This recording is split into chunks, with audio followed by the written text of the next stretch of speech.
यदि आप दो बैलों की कथा पाठ का कंप्लीट रिवीजन अपनी परीक्षा की तैयारी के लिए एक साथ करना चाहते हैं तो ये वीडियो आपके लिए है। इसमें इस पाठ का सारांश, प्रश्नोत्तर, एमसीक्यूज, मुहावरे, समानार्थी और शब्दार्थ विद इंग्लिश मीनिंग एक साथ दिए गए हैं। तो चलिए शुरू करते हैं इस पाठ का कंप्लीट रिवीजन। सबसे पहले हम इस पाठ का सारांश समझते हैं। दो बैलों की कथा पाठ का सारांश इस प्रकार है। दो बैलों की कथा मुंशी प्रेमचंद की प्रसिद्ध कहानी है। इसके प्रमुख पात्र दो बैल हैं, हीरा और मोती, जो झूरी नामक किसान के हैं। हीरा स्वभाव से बहुत गंभीर और धैर्यवान है। मोती थोड़ा गर्म स्वभाव का और विद्रोही है। दोनों ही बहुत मेहनती हैं। उनके बीच गहरी दोस्ती है और वे एक दूसरे के मन की बात समझ लेते हैं। झूरी उन्हें बहुत प्यार करता था और बैल भी अपने मालिक के प्रति वफादार थे। एक बार झूरी का साला गया दोनों बैलों को अपने साथ ले जाता है। वहां पहुंचकर उन्हें बहुत कष्ट सहने पड़ते हैं। गया उन्हें खाने को केवल सूखा भूसा देता है और दिन भर कठोर काम करवाता है। अपनी दुर्दशा से दुखी होकर दोनों बैल रस्सी तोड़कर वापस झूरी के पास भाग आते हैं। गया उन्हें फिर से लेने आ जाता है। इस बार वह उन्हें और अधिक बेरहमी से मारता है। गया के घर में उनकी मुलाकात एक छोटी बच्ची से होती है जो उनकी पीड़ा को समझती थी। वह उन्हें चुपके से रोटियां खिलाती थी और वह एक रात उनको खोल देती है ताकि वो दोनों उस कैद से भाग जाएं। गया के घर से भागने के बाद हीरा और मोती को कई मुश्किलों का सामना करना पड़ा, जैसे कि भूख, प्यास और थकावट। वे रास्ता भी भटक जाते हैं। रास्ते में उनका सामना एक खूंखार सांड से हुआ। दोनों ने मिलकर सूझबूझ से उसे हरा दिया। भूखे होने के कारण वे खेत में घुसकर मटर खाते हैं। खेत चरते समय वे पकड़े गए और कांजी हाउस में उन्हें बंद कर दिया गया। वहां कई दिनों तक उन्हें खाने को कुछ भी नहीं मिला। मोती ने हिम्मत दिखाकर कांजी हाउस की कच्ची दीवार तोड़ दी और बाकी भूखे प्यासे जानवरों को भगा दिया। काफी दिन कांजी हाउस में अनेक कष्टों को सहने के बाद उनको एक कसाई के हाथों बेच दिया जाता है। कसाई उन्हें अपने साथ ले जाने लगा। चलते चलते हीरा मोती को लगा कि वे किसी जानी पहचानी जगह पर आ गए हैं। दोनों झूरी के घर के पास आ गए थे। परिणाम स्वरूप दोनों भागकर झूरी के द्वार पर वहीं आकर खड़े हो गए जहां उन्हें बांधा जाता था। अचानक दोनों बैलों को देखकर झूरी उन्हें अपने गले से लगा लेता है। अंत में झूरी की पत्नी भी उन्हें माथे पर चूम लेती है। इस कहानी से हमें संदेश मिलता है कि आजादी के लिए संघर्ष और बलिदान देना पड़ता है तथा एकता से बड़े शत्रु को भी पराजित किया जा सकता है। इस भाग में हम दो बैलों की कथा पाठ के रचना से संवाद भाग के मेरे उत्तर मेरे तर्क के एमसीक्यू प्रश्नों को हल करेंगे। दो बैलों की कथा रचना से संवाद भाग के एमसीक्यूज इस प्रकार हैं। इन प्रश्नों के सही उत्तर चुनिए और यह भी बताइए कि ये आपको क्यों उपयुक्त लगते हैं। यानी हमें पहले चारों विकल्पों में से सही उत्तर चुनना है और फिर सही उत्तर चुनने का कारण भी बताना है। पहला प्रश्न है, कहानी में हीरा और मोती का आपसी संबंध किस गुण को मुख्य रूप से दर्शाता है? प्रतिस्पर्धा और प्रतिद्वंदिता, एकता और सहयोग, गर्व और दंभ, विद्रोह और क्रोध। और इसका सही उत्तर है एकता और सहयोग, क्योंकि वे दोनों हर संकट में, चाहे सांड से लड़ाई हो या कांजी हाउस में कैद होना, एक दूसरे का साथ देते हैं। और मोती हीरा को अकेले छोड़कर भी नहीं भागा। ये एकता और सहयोग का प्रमाण है। अगला प्रश्न है, हीरा मोती ने नया स्थान यानी गया का घर क्यों स्वीकार नहीं किया? उन्हें भरपेट भोजन नहीं दिया गया, उन्हें मोटी रस्सी से बांधा गया, मालिक ने बेचा यह सोचकर अपमान लगा, उन्हें अलग अलग बांधा गया। और इसका सही उत्तर है मालिक ने बेचा यह सोचकर अपमान लगा, क्योंकि उन्हें लगा कि उनके असली मालिक झूरी ने उन्हें बेच दिया है, जिससे उनके आत्मसम्मान को ठेस पहुंची। तीसरा प्रश्न है, बैलों ने रस्सी तोड़कर घर लौटने का निर्णय क्यों लिया? कष्टों से बचने के लिए, स्वतंत्रता प्राप्त करने के लिए, अभिमान की रक्षा के लिए या अपनापन पाने के लिए? और इसका सही उत्तर है अपनापन पाने के लिए, क्योंकि इसके पीछे कारण ये है कि गया के घर में ना तो प्यार था न सम्मान। झूरी का घर उनके लिए अपनापन और सुरक्षा का प्रतीक था, इसलिए उन्होंने रस्सी तोड़कर घर लौटने का निर्णय लिया। प्रश्न नंबर 4, गया द्वारा डंडे से मारने पर मोती का आक्रोश क्या दर्शाता है? स्वाभिमान, अहिंसा, पराधीनता, अन्याय की रक्षा।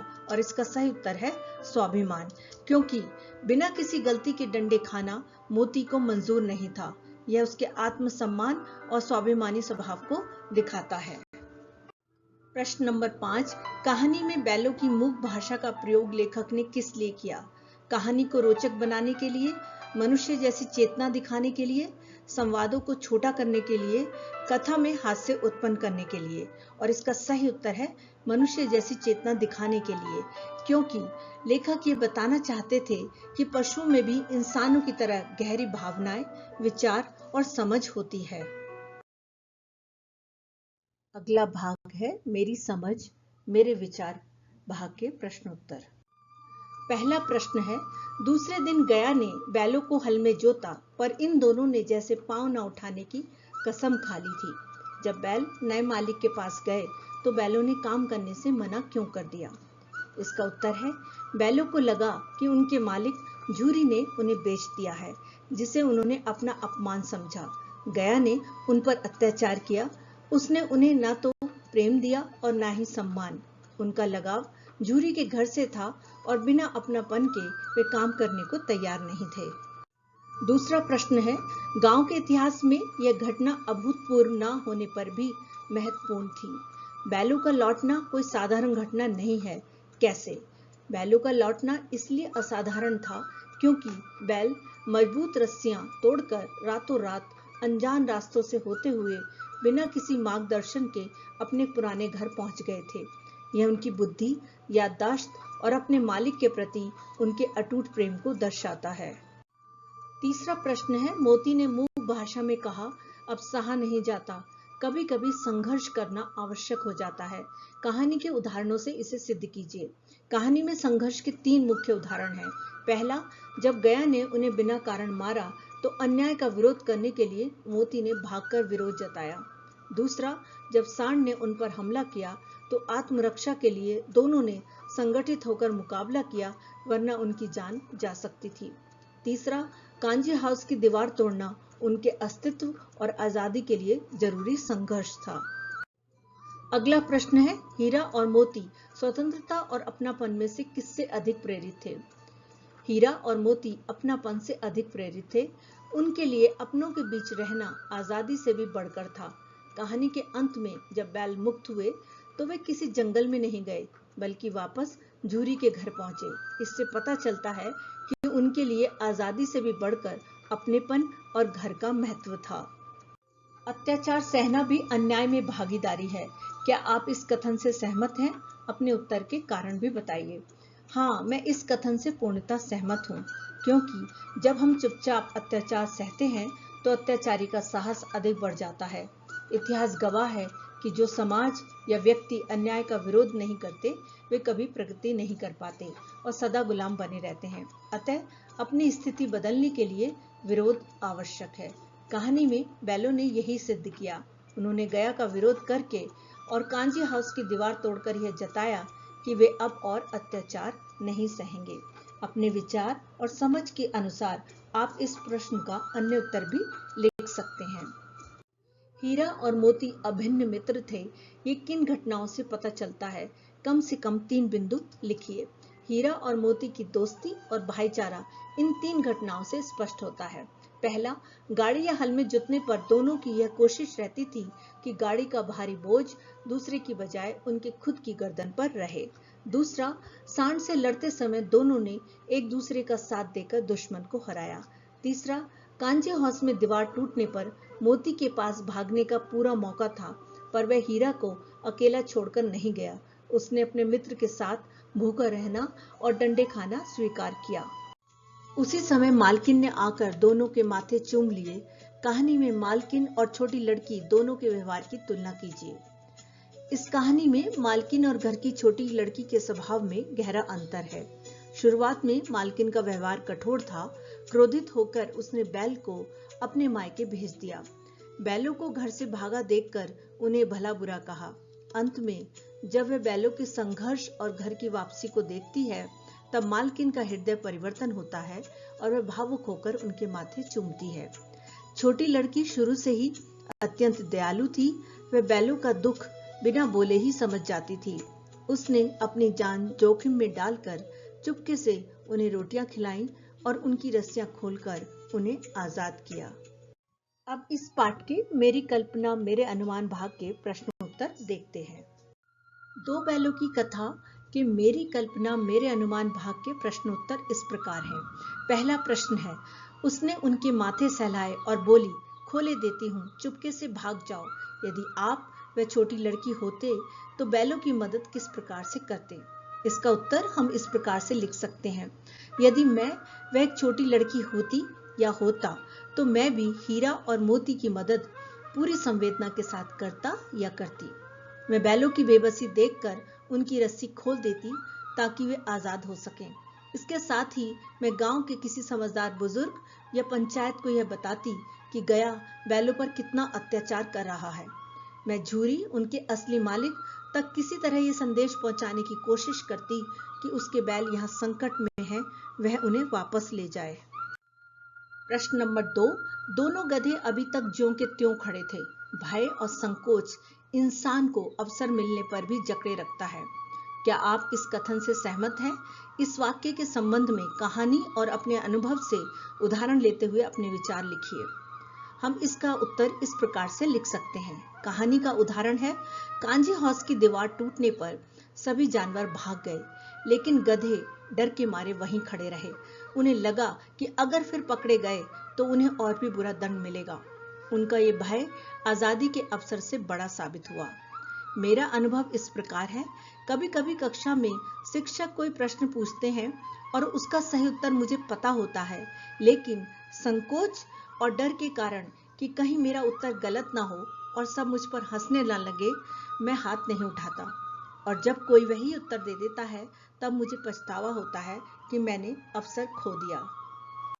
अब देखते हैं मेरे अनुभव मेरे विचार भाग के प्रश्नोत्तर। दो बैलों की कथा पाठ के मेरे अनुभव मेरे विचार भाग के प्रश्नोत्तर इस प्रकार हैं। दोस्तों में घनिष्ठता होते ही धौल धप्पा होने लगता है। इसके बिना दोस्ती कुछ फुसफुसी। क्या आप इस बात से सहमत हैं? आपको ऐसा क्यों लगता है? अपने अनुभवों के आधार पर लिखिए। हाँ, मैं इस बात से पूरी तरह सहमत हूँ। जब दो दोस्तों के बीच दोस्ती सच्ची और गहरी होती है तो उनके बीच संकोच और औपचारिकता खत्म हो जाती है। वे एक दूसरे से खुलकर मजाक करते हैं, हल्की फुल्की नोकझोंक करते हैं और एक दूसरे को चिढ़ाते भी हैं। यही बात दोस्ती को मजबूत और मजेदार बनाती है। जिस दोस्ती में केवल औपचारिकता या दिखावा हो, वह बहुत दिनों तक टिकती नहीं। दूसरा प्रश्न इस प्रकार है, हीरा ने तिरस्कार किया, गिरे हुए बैरी पर सींग न चलाना चाहिए। इस संबंध में आपका क्या विचार है? आप किसके साथ हैं, हीरा के या मोती के या दोनों के? क्यों? मैं इस संबंध में पूरी तरह हीरा के विचारों के साथ हूँ। जब कोई शत्रु या विरोधी हार मान चुका हो या बेबस होकर गिर गया हो तो उस पर दोबारा हमला करना कायरता है, वीरता नहीं। हीरा का यह सोचना उसके उच्च नैतिक मूल्यों, दया और सच्चे योद्धा धर्म को दर्शाता है। मेरे विचार से मोती का स्वभाव थोड़ा क्रोधी और विद्रोही था, इसलिए वह सांड को पूरी तरह खत्म कर देना चाहता था। लेकिन हीरा जानता था कि न्याय और बदले में फर्क होता है। किसी बेबस पर वार न करना ही भारतीय संस्कृति का मूल संस्कार है। यह व्यक्ति को एक अच्छा इंसान बनाता है। अगला प्रश्न है, हम और तुम इतने दिनों तक एक साथ रहे, आज तुम विपत्ति में पड़ गए हो तो मैं तुम्हें छोड़कर अलग हो जाऊं? क्या कभी आपने किसी विपत्ति या चुनौती का सामना अपने किसी मित्र या परिजन के साथ मिलकर किया है? उस घटना के विषय में बताइए।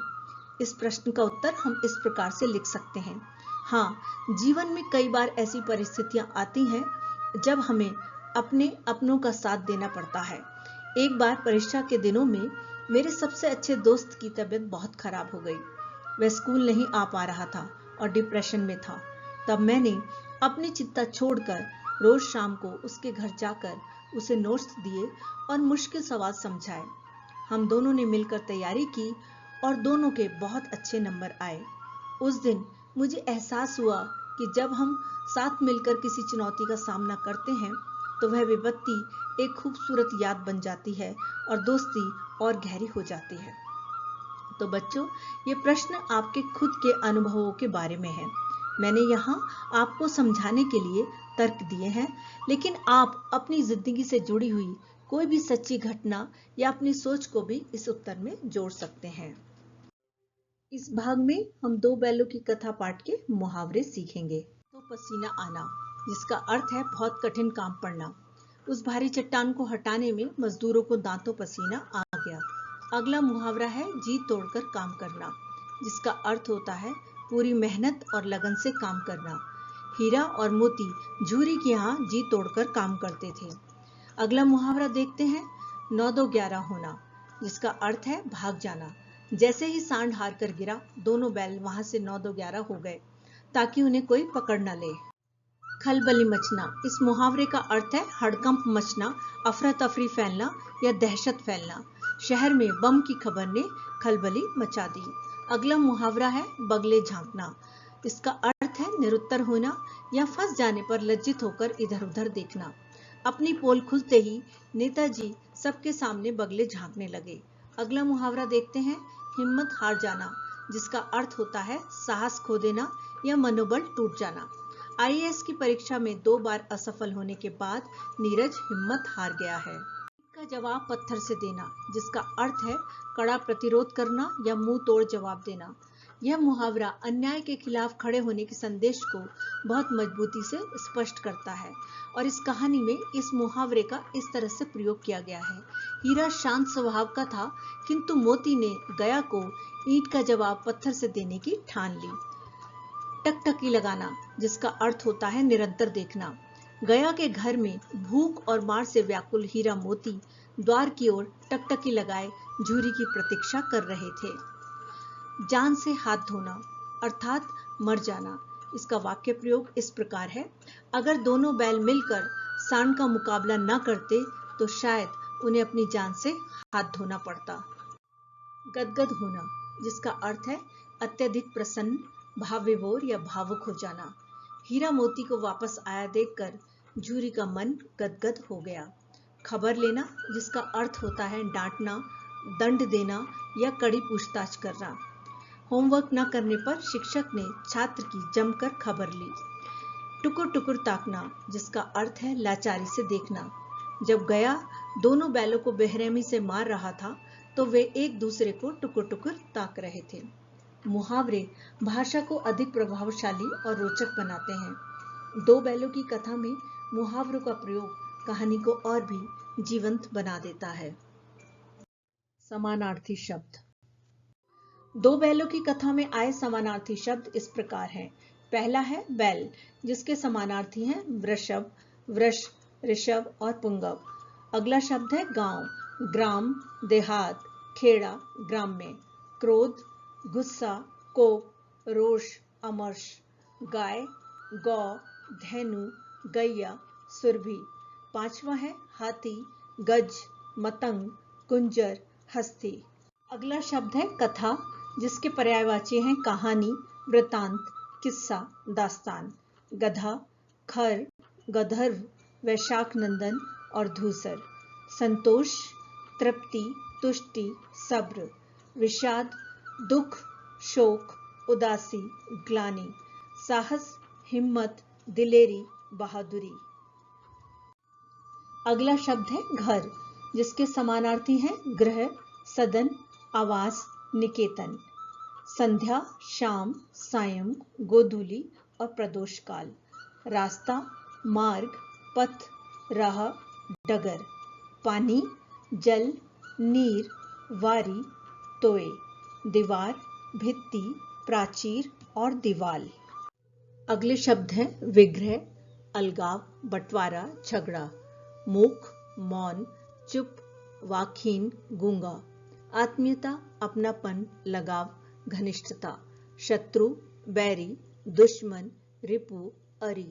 विपत्ति, संकट, मुसीबत, आपदा, अनादर, अपमान, तिरस्कार और अवहेलना। इस भाग में हम इस पाठ के शब्दों के अर्थ और उनके इंग्लिश मीनिंग सीखेंगे। पाठ के कठिन शब्दों के इंग्लिश मीनिंग इस प्रकार हैं।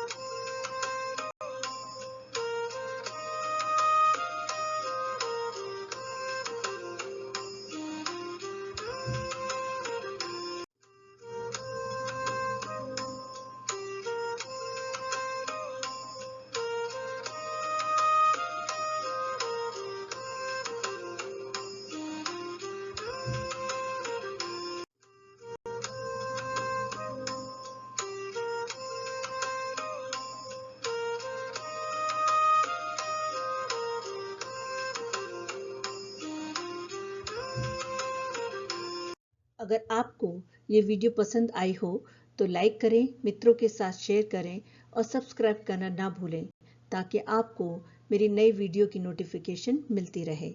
धन्यवाद।